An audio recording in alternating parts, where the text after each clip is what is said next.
The massive alien warships appeared at the edge of the solar system without warning, and their arrival sent every detection system on Earth into chaos. 3,000 vessels hung in the darkness of space like predators surrounding wounded prey, and each ship was larger than anything humanity had ever constructed.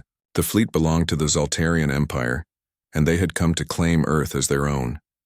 General Katie Morrison stood in the command center beneath Geneva and watched the screens fill with data about the alien armada.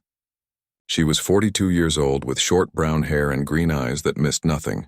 Her uniform was crisp and decorated with medals from 3 different wars, but none of those conflicts had prepared her for this moment. Around her, the command center buzzed with activity, as officers and technicians tried to make sense of what they were seeing. Admiral Henry Blake approached her with a tablet in his hands, and his face was pale. He had commanded Earth's space fleet for 5 years, and thought he understood the dangers that lurked beyond their world, but this was beyond anything in his experience. The tablet showed tactical assessments and force comparisons, and none of the numbers looked good for humanity. The holographic display in the center of the room flickered and then filled with an image that made everyone stop and stare. Emperor Vexthor of the Zoltarian Empire stood 12 feet tall with dark purple scales covering his body, and 4 powerful arms crossed over his chest. His eyes glowed like molten gold, and when he spoke, his voice seemed to shake the very air around them, even though he was millions of miles away in space. The translation system built into Earth's communication network converted his words into English, and what he said was simple and terrifying. He told them that Earth had been selected for integration into the Zoltarian Empire, and that humanity had 48 hours to surrender without conditions. If they refused, their cities would burn and their oceans would boil, and their entire species would be erased from existence as if they had never been. The command center fell silent when the message ended, and Katie could feel the weight of everyone's fear pressing down on her. She looked at the tactical display again and studied the formation of the alien fleet. They were spread out across a wide area of space, and their positioning suggested confidence bordering on arrogance. They did not expect any resistance from the primitive humans below. President Linda Carter appeared on a secure video channel from the White House, and her advisors crowded behind her, looking worried. She asked Katie what options they had, and whether there was any chance of negotiating with the aliens. The president was a good leader, but she had been elected to handle economic policy and climate change, not an alien invasion. Katie tapped several buttons on her console and brought up detailed scans of the Zoltarian flagship. The energy readings were enormous, and the ship's weapons could probably destroy entire cities with single shots. She looked at Admiral Blake and saw that he was waiting for her to give some kind of reassuring answer, but she had never been one to offer false hope. Blake spoke up and told everyone in the room what they already knew. Earth's entire space fleet consisted of only 200 ships, and most of them were designed for patrol duties and asteroid mining operations. The Zoltarians had 15 times that number, and their technology was decades, if not centuries, ahead of humanity's best efforts. In any conventional battle, Earth would be destroyed within hours. Katie continued to study the tactical display, and something about the aliens' positioning kept bothering her. They were too spread out and too confident, and that kind of arrogance usually came from species that had never faced a real challenge. She zoomed in on the energy signatures coming from the various ships and noticed patterns that seemed familiar somehow. The president suggested that perhaps they could buy time through negotiations or offer the aliens something valuable in exchange for mercy. Several of the military advisors agreed and started discussing what resources Earth might trade to avoid annihilation. Katie listened to them talk for a moment and then interrupted with a single word that cut through all the desperate planning. She told them with all due respect that negotiation implied they had something the aliens wanted beyond their surrender, and they did not. The Zoltarians had come to conquer, not to bargain, and anything Earth offered would be taken anyway once they were defeated. The room fell silent again as everyone realized she was right. Katie made a decision that would either save humanity or doom them all, and she pressed the button to open a direct communication channel with Emperor Vexthor. The alien's image appeared on the screen again, and his golden eyes fixed on her with interest. She identified herself as General Katie Morrison of Earth's Defense Coalition and told him she had reviewed his ultimatum. The Emperor asked if she was ready to accept her species' inevitable submission, and his tone suggested he already knew the answer. Around the command center, people held their breath waiting to hear what their general would say to the being who held their fate in his four powerful hands. Katie looked directly at the Emperor, and her voice was steady and calm when she spoke. She told him she had a counteroffer for him, and that he had exactly 2 seconds to retreat beyond their solar system. After those 2 seconds passed, his fleet would not exist anymore. The silence that followed was absolute, and even the background hum of computers and air conditioning seemed to disappear. Every person in the command center stared at Katie as if she had lost her mind. Admiral Blake's mouth fell open, and President Carter looked like she might faint. The military advisors glanced at each other, wondering if the stress had finally broken their general. Emperor Vexthor's expression shifted from smugness to confusion, and then to pure fury. His 4 hands clenched into fists, and his scales seemed to darken with rage. He started to speak, and his voice rose with indignation as he demanded to know how she dared to mock the Zaltarian Empire. He told her that her primitive species could not possibly stand against his forces. Katie cut the transmission before he could finish his threats, and the screen went dark. She turned to face her staff and saw the mixture of shock and horror on their faces. Some of them probably thought she had just signed humanity's death warrant through sheer arrogance, but Katie knew exactly what she was doing. She spoke directly to Admiral Blake, and her voice carried the weight of command that had made her one of the most respected military leaders on Earth. She told him to initiate Operation Sleeping Giant immediately and gave her personal authorization code. The words Morrison Omega-7 carried special clearance that only a handful of people possessed. Blake's eyes went wide, and his face somehow became even paler than before. He reminded her that Operation Sleeping Giant was purely theoretical and had never been tested at any significant scale. The operation existed only in classified files that most of the people in the room did not even know about. Katie looked at the countdown timer that showed how much time remained before the Emperor's deadline expired. She told Blake that today would be an excellent day to discover whether their theories actually worked in practice. Then she gave the order again, using her full authority as commander of Earth's defensive forces. Blake hesitated for only a moment longer before he began entering commands into his console. Other officers moved to their stations and started executing protocols that had been prepared months ago, but never activated. The command center transformed from a place of despair into a hive of controlled activity. Katie watched the tactical display update as hidden systems throughout the solar system began to wake up after months of careful preparation. She thought about the discovery that had made this moment possible, and the technology that humanity had found buried beneath the ice of Europa. The ancient alien facility had been waiting there for thousands of years, just hoping that some species would be smart enough and desperate enough to use it. Emperor Vexthor did not know what was about to hit him, and by the time he figured it out, it would be far too late. Katie had not been bluffing when she gave him 2 seconds to retreat. She had been giving him a choice between survival and destruction. He had chosen poorly.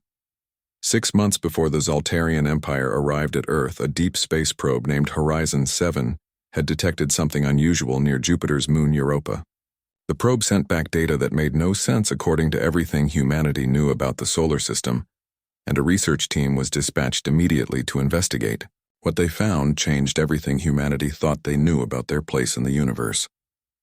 Dr. Lisa Chen led the team that descended through the thick ice covering Europa's surface and discovered an enormous facility buried far below.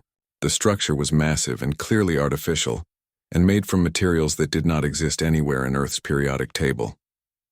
More importantly, it was still functioning. After sitting dormant for thousands or perhaps millions of years, the facility belonged to a species called the Architects, who had vanished from the galaxy long before humanity even existed. They had been so advanced that most other alien civilizations considered them almost mythical. The Architects had left behind caches of technology scattered across different star systems, and finding one was supposed to be nearly impossible. Yet here one sat beneath the ice of Europa waiting to be discovered.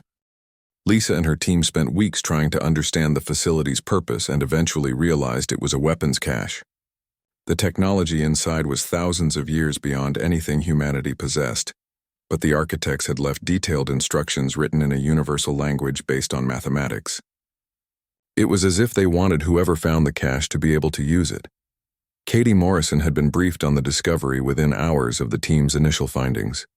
She flew to the secret research station they had established on Europa and walked through the alien facility with a sense of awe and dread. The weapons stored there could destroy entire fleets with ease, but they also represented a responsibility that humanity might not be ready to handle.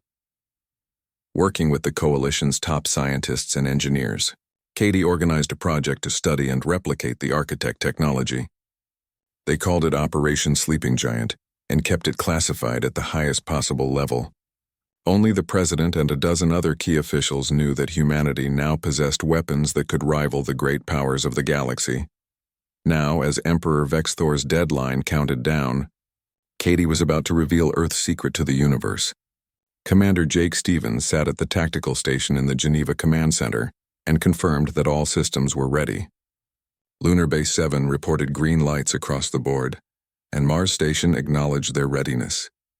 The Europa facility itself had powered up and was waiting for the command to fire. Throughout the solar system, hidden installations came online after months of preparation. On Earth's moon, massive doors opened in craters that had been carefully disguised to look like natural formations. Construction crews had worked around the clock to build weapon platforms and hide them from any potential observers. On Mars, research stations that appeared normal on the surface concealed devastating firepower below. At Europa, the ancient facility awakened fully for the first time in millennia. Lieutenant Amy Walsh monitored the communication channels and reported that the Zaltarian fleet was detecting massive energy spikes throughout the solar system. Their sensors were going crazy trying to understand what was happening, and panicked transmissions flew between their ships. The aliens had expected to face primitive chemical rockets and nuclear weapons, not technology that matched their own. Katie watched the tactical display as hundreds of targeting E markers appeared, and each one locked onto a different Zaltarian warship.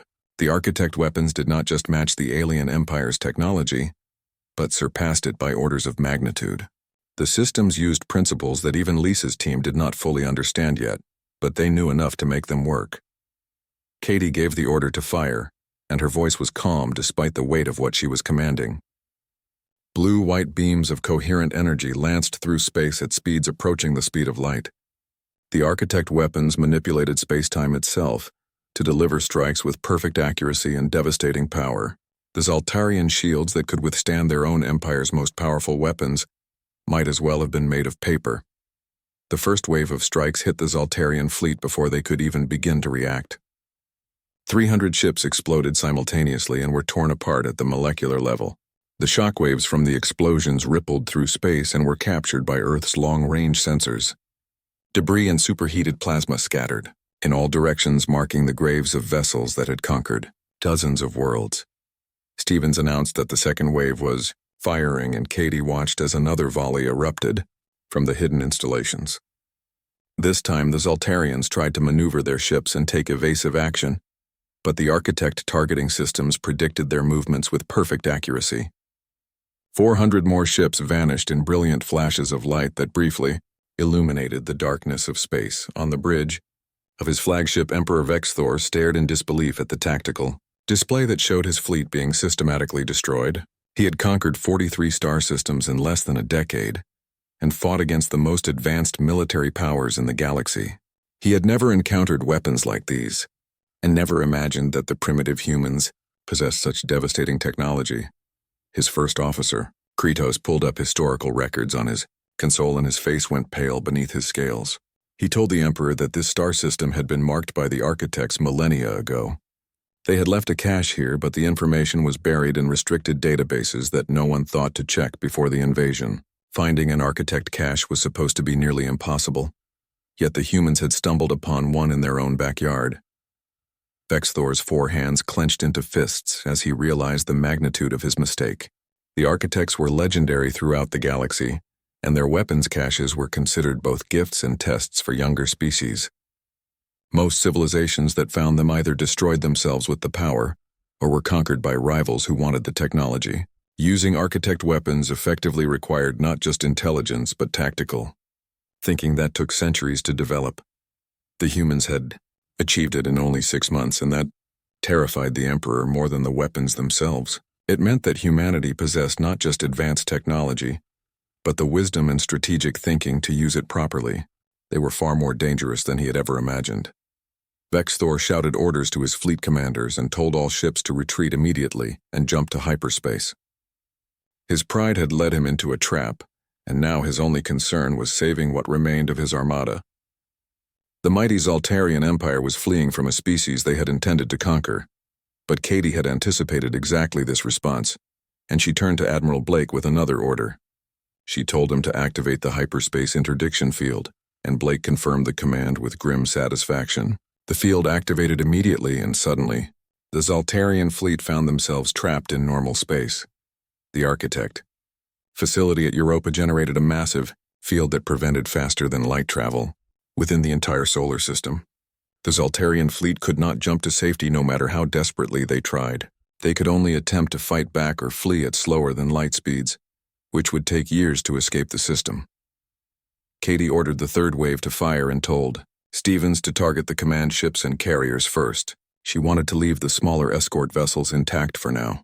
The weapons fired again, and Emperor Vexthor's flagship shuddered as strikes hammered against its shields. Alarms blared across the bridge as systems failed one after another. Kratos shouted that their shields were down to 15%, and that they could not withstand another volley.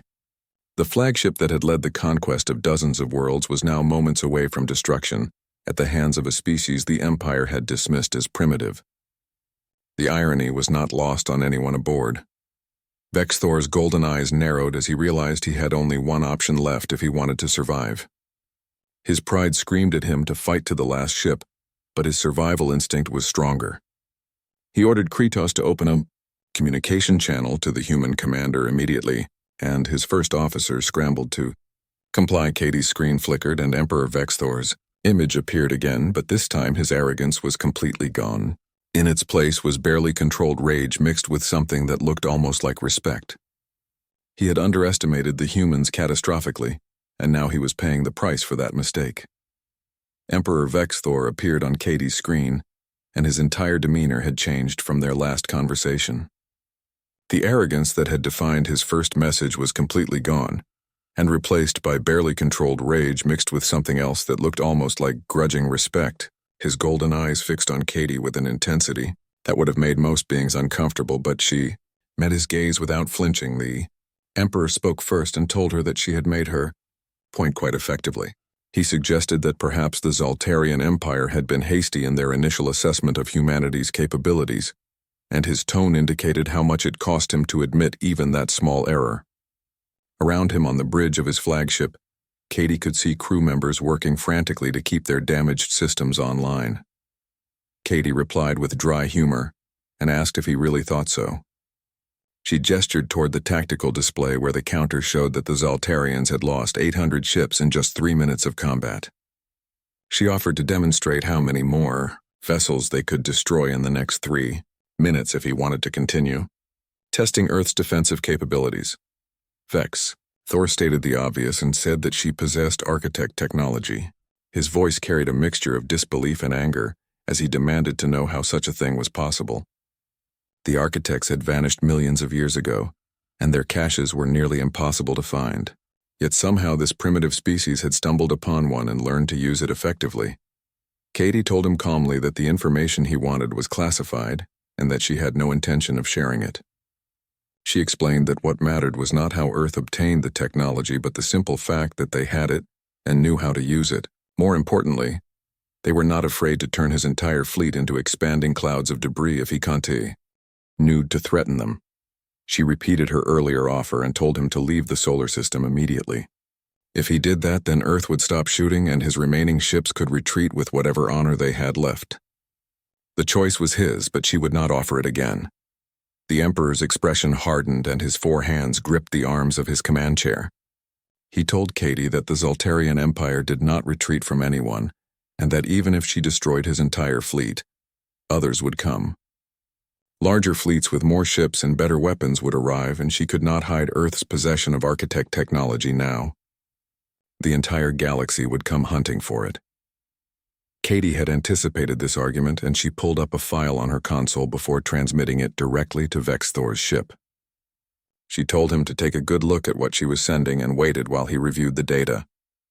His golden eyes widened slightly as he scrolled through the information and realized what he was seeing. The file contained complete schematics of Architect defensive systems and detailed plans for their installation throughout Earth's solar system. Stor stared at the data and understood immediately what it meant. Katie confirmed his worst fears and told him that these systems were already installed and operational. She explained that his empire might have larger fleets available, but every ship he sent to Earth would be destroyed before it got within weapons range of the planet. He would waste enormous resources and military strength attacking a system he could never conquer. Meanwhile, Earth would use that time to study more Architect technology and expand their own capabilities even further. Katie leaned forward and her voice took on a different tone as she presented an alternative option.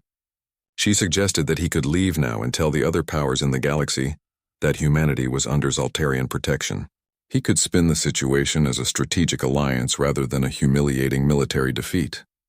Earth would gain time to develop in peace, and he would get credit for being wise enough to recognize a potential ally rather than making a dangerous enemy. Stor remained silent for a long moment while his tactical officers worked at their stations. They were running simulations trying to find any possible way out of the trap, but every scenario showed the same result. If they continued fighting, the entire fleet would be destroyed within 15 minutes. There was no tactical solution to their predicament. Admiral Blake leaned close to Katie and whispered urgently, asking if she was seriously trying to turn an invasion into a diplomatic arrangement. The idea seemed insane given that just minutes ago they had been facing annihilation. Katie whispered back, telling him to watch and learn as she negotiated from a position of absolute strength. Kretos spoke urgently to Emperor Stor in their own language, but Katie's translation software picked up fragments of the conversation. The first officer was pointing out the strategic value of the arrangement and suggesting that it would allow them to save face. He also mentioned the possibility of future leverage if they maintained a relationship with Earth rather than creating a permanent enemy. Finally, Stor spoke again, and his tone was carefully measured. He told Katie that she was either the bravest human he had ever encountered or the most foolish, and suggested that she might be both. He straightened to his full imposing height and made his decision. The Zoltarian Empire would accept a strategic alliance with Earth, but he wanted her to understand the consequences clearly. The Emperor warned her that if humanity betrayed this arrangement or used Architect technology against the Zoltarian Empire, then they would return with forces that would make the current fleet look insignificant. They would burn every human world they could find and hunt her species across the galaxy if necessary. Katie nodded and told him she understood his position perfectly. Then she added her own warning and explained that if his empire betrayed Earth or attempted to claim their Architect technology by force, then she would share the complete tactical details of this battle with every rival power the Zoltarians had. She was willing to bet that he had accumulated quite a few enemies over the years of conquest. A grim smile appeared on Stor's face, and he acknowledged that she learned quickly. He suggested that perhaps humanity would survive in the dangerous galaxy after all. Most species that encountered the major empires either submitted immediately or were destroyed. Very few managed to find a third option the way Katie had. Katie told him that Earth was counting on survival, and then gave him his new orders. She instructed him to withdraw his fleet to the Kuiper Belt at the edge of the solar system. Earth would arrange a formal diplomatic meeting within 24 hours to establish the terms of their alliance. She ended the conversation by welcoming him to Earth's neighborhood with a tone that made clear who was actually in control. The transmission ended, and the command center erupted into stunned conversation. Officers who had been preparing for Earth's final battle now found themselves trying to process what had just happened. President Carter appeared on screen, and her expression showed a mixture of shock and amazement that mirrored everyone else's feelings. The president asked if Katie had just negotiated a peace treaty with an alien empire that had come to conquer them.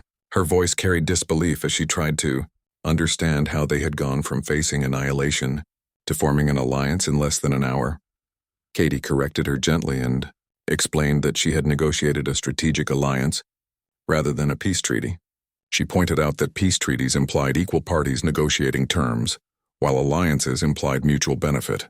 More importantly, this alliance established that Earth was strong enough to be worth more alive than dead. And that made all the difference, Admiral Blake muttered. That Katie was insane, though he could not stop himself from smiling.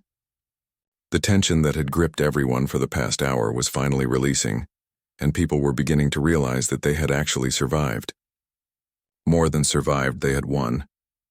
Katie acknowledged that she might be a little insane, but pointed out that they were all still alive.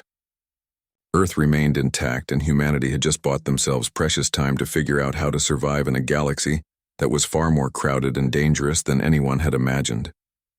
She looked at the tactical display showing the Zaltarian fleet, beginning to withdraw, and allowed herself a moment of satisfaction. The impossible had just become possible, and Earth had taken its first real steps onto the galactic stage. Katie knew this was only the beginning and that greater challenges lay ahead, but for now they had achieved something remarkable. They had faced down an empire and emerged not as conquered subjects but as recognized players in the great game of galactic politics. News of the Zaltarian Empire's failed invasion of Earth spread through the galaxy faster than anyone expected. The massive energy signatures from the Architect facility's activation had been detected by every major civilization within 50 light years. Combined with the transmissions from surviving Zaltarian ships, the galactic community quickly pieced together what had happened, and the implications were staggering. 3 weeks after the battle, Katie found herself in a situation she never imagined possible. Earth was hosting a diplomatic summit with representatives from 7 major galactic powers, and some of these civilizations had been enemies for centuries. They were all coming to Earth because humanity now possessed something that everyone wanted. Ambassador Carlos Rivera had been appointed as Earth's head of interstellar relations just days earlier. He was a former United Nations diplomat with decades of experience in international negotiations, but dealing with alien species was entirely different. He stood beside Katie in the conference room they had hastily prepared in Geneva and watched construction crews installing specialized seating and environmental systems for their guests. Carlos commented that this was unprecedented in galactic history. Ancient enemies were willing to set aside their conflicts temporarily because Earth's discovery of architect technology had changed the balance of power. Katie agreed, but pointed out that while they had something everyone wanted, the real question was whether they could leverage that into actual security, or if they were just painting a bigger target on themselves. Dr. Lisa Chen entered the room carrying a tablet and told Katie that she needed to see the latest analysis immediately. Lisa's team had spent the past 3 weeks studying the architect database more thoroughly, and what they found was shocking. Katie took the tablet and her eyes widened as she scrolled through the data. The Europa facility was only one of 5 architect caches hidden in their solar system. 3 more were located around Saturn disguised as natural formations, and 1 sat in the distant Oort cloud at the very edge of their star system. The architects had not just left weapons behind, but a complete technological foundation that included faster-than-light travel and advanced manufacturing and medical technology that could extend human lifespans by centuries. Katie immediately told Lisa not to share this information with anyone outside their small circle. If the galaxy discovered that Earth had access to multiple architect caches instead of just one, then every civilization would either try to invade them or form alliances through any means necessary. Carlos finished her thought and pointed out that Ohm would use diplomacy while others would simply use force. The first delegation arrived the next morning, and Katie greeted them in the newly prepared conference hall. Ambassador Talara represented the Vrix Collective, which was an alliance of insectoid species known throughout the galaxy for their mathematical precision and neutral stance in politics.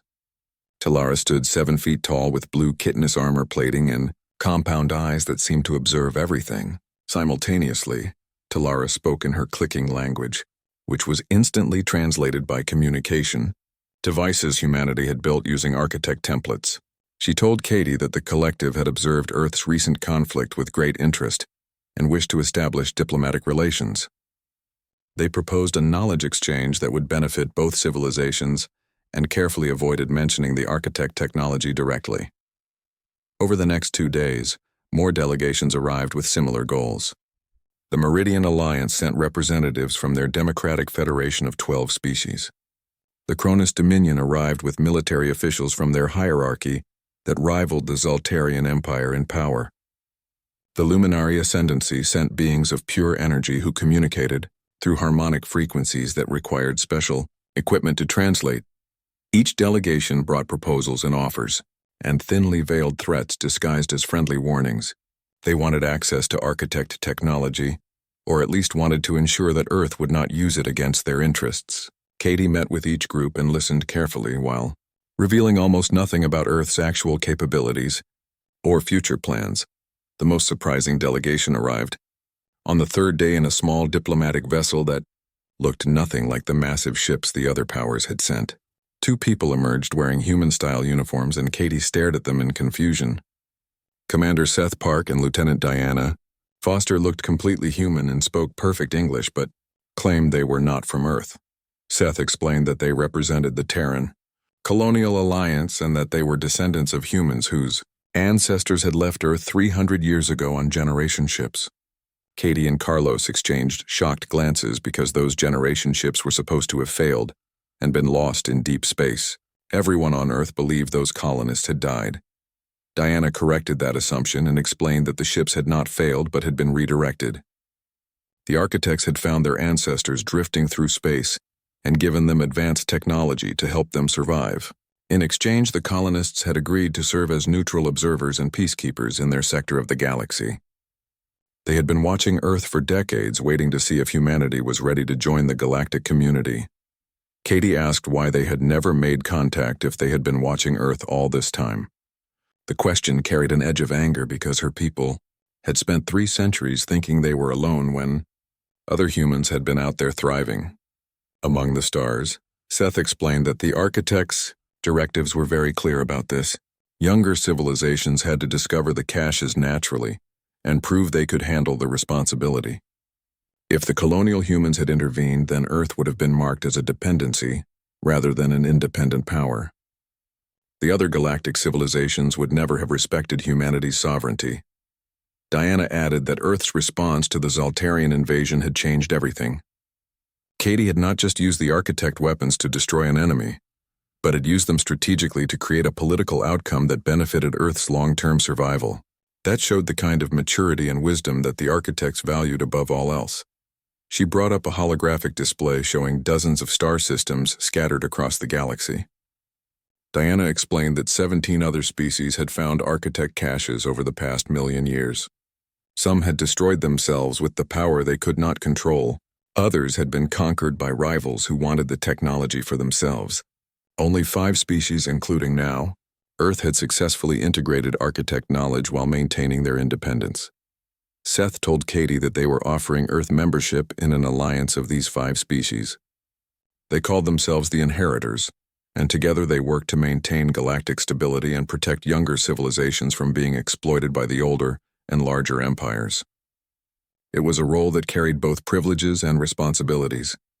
Katie asked what membership would require, and her tone was cautious. She had learned over the past 3 weeks that every offer in galactic politics came with strings attached, and often those strings turned into chains if you were not careful. Diana replied that the alliance required mutual defense and shared research and, most importantly, discretion. The major empires tolerated the Inheritors' existence because they were useful for maintaining peace and because they feared the full extent of architect technology. If those empires knew how much knowledge the caches actually contained, then there would be a war that would tear the galaxy apart. Katie understood immediately and finished the thought. The revelation would destabilize everything, and billions would die in the conflicts that followed. The Inheritors' greatest strength was that the other powers did not fully understand what they possessed. The diplomatic summit continued for 2 weeks, and Katie found herself navigating political waters more complex than any military campaign she had ever commanded. The Zaltarian Empire sent Commander Kretos to push for exclusive trade agreements and access to Earth's resources. The Meridian Alliance offered cultural exchanges and military protection. The Cronus Dominion made threats disguised as friendly warnings about other predatory species in the galaxy. Katie maintained a careful balance throughout all the negotiations. She signed limited trade agreements that did not favor any single power too much. She accepted offers to exchange cultural ambassadors, which would help humanity learn about the galaxy. She politely declined military alliances while hinting that Earth's defensive capabilities would continue to grow. Most importantly, she never mentioned the other architect caches hidden in the solar system. On the final day of the summit, Emperor Vexthor himself arrived, and his shuttle landed with full ceremonial honors. He strode into the conference hall with an escort of honor guards, and his presence dominated the room. Despite everything that had happened, he still carried himself with the bearing of someone who ruled dozens of worlds. 6 months after the diplomatic summit, Katie stood on the observation deck of Earth's first architect technology warship and looked out at the stars with a sense of pride mixed with caution. The ship was named the ECS Defender, and while it was smaller than most Saltarian vessels, it carried weapons and defensive systems that made it more than a match for anything in the sector. Humanity had come a long way in a very short time. Admiral Blake joined her at the viewport and commented on how difficult it was to believe this was the same planet that had been ready to face annihilation just half a year ago. Katie corrected him gently and reminded him that Earth had never been ready to surrender. They had simply needed the other side to think surrender was possible before revealing their true capabilities. Blake pulled up a holographic report that contained intelligence gathered over the past months. He told Katie that their sources had confirmed the Cronus Dominion had been planning a full-scale invasion of Earth. The Dominion had studied the Zaltarian defeat and believed they could succeed where Vexithor had failed. However, those plans had been completely scrapped once. Earth joined the Inheritors Alliance because attacking a member would trigger a mutual defense response the Dominion could not handle. Katie nodded as she absorbed the information. The galaxy's political landscape had shifted dramatically since Earth announced its alliance with the other architect cache holders. Earth was no longer just another primitive world struggling to survive, but a recognized power with dangerous technology and powerful allies backing them. Up, Lieutenant Sam Carter called from the UI communications station and reported an incoming transmission from the Terran Colonial Alliance. Commander Seth Park wanted to speak with Katie immediately, and his tone suggested the matter was urgent. Katie told Carter to put him through, and Seth's face appeared on the screen looking grim. Seth wasted no time with pleasantries and told Katie they had a serious situation developing. One of the inheritor worlds, called Velor Prime, was under attack by an unknown force that had appeared without warning. The attackers were using weapons that none of the inheritors had encountered before, and the Velorians were requesting immediate assistance from all Alliance members. Katie's expression hardened as she asked how long it would take to reach Velor Prime with their new faster-than-light drives. Blake checked the navigation systems and reported that they could arrive in approximately 6 hours. Katie gave the order immediately and told him to prepare the fleet for departure. They were about to discover whether the Inheritors Alliance was worth more than the agreements they had signed. 8 hours later, the ECS Defender and a fleet of 20 Earth warships emerged from hyperspace near Velor Prime. The planet below was beautiful with blue-green oceans and emerald forests, but now it was scarred by weapons fire and burning cities. In orbit, 30 massive ships with strange organic-looking hulls were systematically destroying what remained of the Velorian defense fleet. Blake stared at the enemy vessels and muttered a curse as he tried to understand what he was seeing. Lisa Chen had joined the mission as Chief Science Officer, and she studied the sensor readings with growing concern. She reported that the ships appeared to be biological rather than mechanical, and possibly grown rather than built. The energy signatures did not match any known species in the extensive galactic database. Carter announced an incoming transmission from the lead enemy vessel, and Katie told her to put it on screen. What appeared made everyone on the bridge feel a chill run down their spines. The being was humanoid in basic shape, but clearly not human, with translucent skin that revealed bioluminescent organs pulsing beneath the surface. Its eyes were like pools of liquid silver, and when it opened its mouth to speak, the opening stretched far wider than any human jaw could manage. The creature identified itself as Sovereign Zilthar of the Void Collective and spoke in perfect English even though no translation devices were active. It told Katie that they had been hunting architect caches for millennia and found the trail always led to interesting discoveries. Now they had found the humans who possessed such technology, and Zilthar wanted the coordinates of Earth's facility. If humanity surrendered that Information then the Void Collective would leave Velor Prime intact. Katie understood immediately that this was something far more dangerous than the Zoltarian Empire or any of the powers that had attended the summit. The Void Collective was not part of the known galactic community, and their technology seemed to operate on principles that even the inheritors did not fully understand. They were older and more dangerous than anything humanity had encountered so far. Katie identified herself formally and told Zilthar that Earth did not negotiate with species that attacked their allies. She gave the Void Collective exactly 30 seconds to withdraw from Valorian space or face the consequences of their actions. Xalthar's silver eyes gleamed with what might have been amusement, and it replied that her confidence was admirable but completely misplaced. The Void Collective had studied Earth's battle with the Zoltarians and understood the capabilities of architect weapons. However, their biological technology had evolved over millions of years and was beyond human comprehension. Katie calmly announced that 20 seconds remained, and her voice carried no hint of doubt or fear. Around her, the bridge crew worked at their stations preparing weapon systems and defensive protocols. They had trained extensively over the past months and were ready for whatever came next. Zilthar asked if she would really sacrifice her ships and crews for a world that humanity barely knew. The question was designed to make Katie doubt her decision, but it had the opposite effect. She told him that 15 seconds remained and began counting down. The Void Collective Sovereign's expression shifted from amusement to annoyance. It told her that she was making a serious mistake and that it would now demonstrate why the galaxy feared the collective. The organic ships began to glow with sickly green light, and energy readings on Earth sensors spiked to levels that seemed impossible. Blake grabbed Katie's arm and urgently told her that the enemy's power output was exceeding even their architect weapons. He insisted they needed to retreat immediately before the Void Collective destroyed the entire fleet. Other officers echoed his concerns as alarms began sounding across the bridge. Katie watched the countdown timer reach 5 seconds, and then 4, and then 3. She turned to Blake and asked him quietly if he remembered what she had told Emperor Vexthor when he gave Earth his ultimatum. Blake replied that she had told him he would not last 2 seconds. Katie said that she had meant those words then, and she meant them now.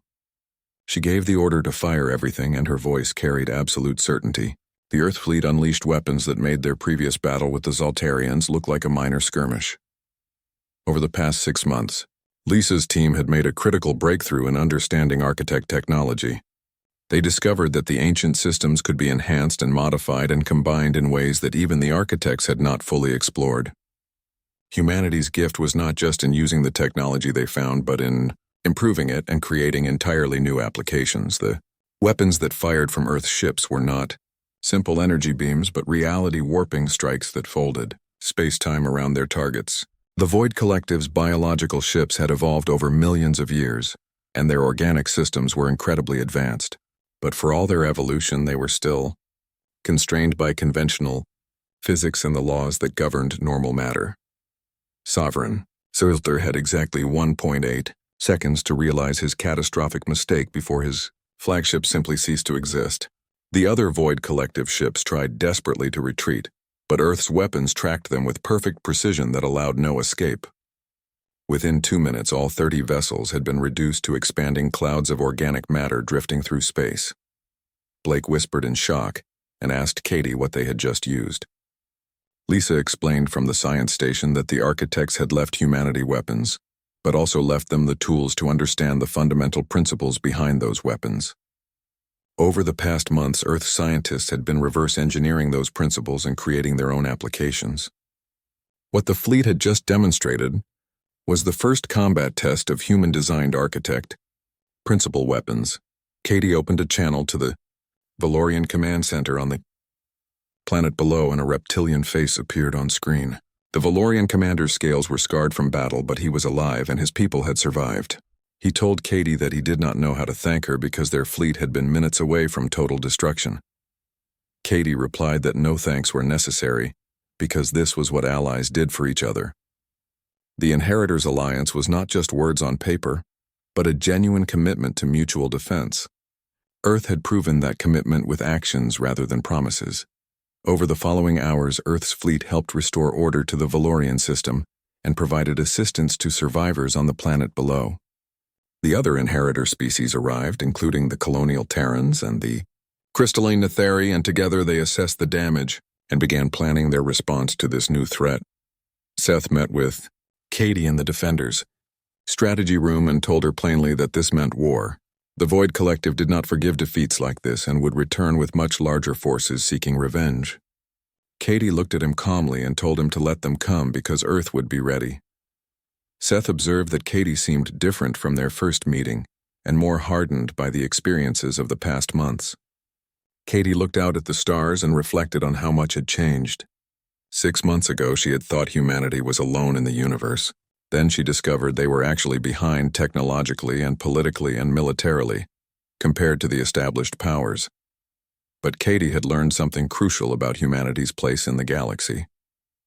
Being late to join the galactic community did not make them weak. Humanity had always thrived when they were the underdogs facing impossible odds. The Void Collective and the Zaltarian Empire and all the ancient powers had forgotten what it meant to fight desperately for survival. Humanity had not forgotten and never would.